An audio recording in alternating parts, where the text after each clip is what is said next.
shipping time. So guys, dito ako ngayon sa post office. Ito po, post office ko. Malapit lang po sa post office.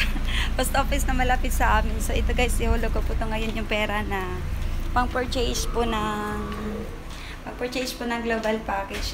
Sisend ko po ito siya kay Park Don's Lagonsay. So siya na po yung magpadala sa akin pabalik dito sa Japan ng mga package. So humahataw yung team dito. Grabe, sobrang init. Pero okay pa rin naman. So, yun guys. Yun siya. Ito yung card.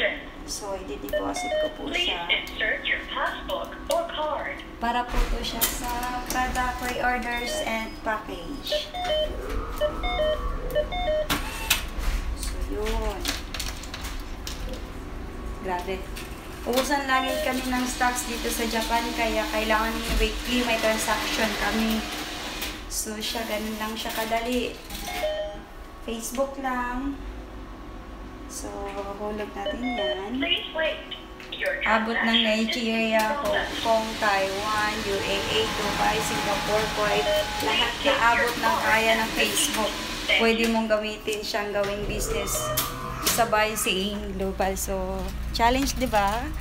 Kung nagpe-Facebook ka man, tapos walang kita, sabayan mo na ng business. Ganun lang siya. So, power! Happy changing lives sa Paint in Japan.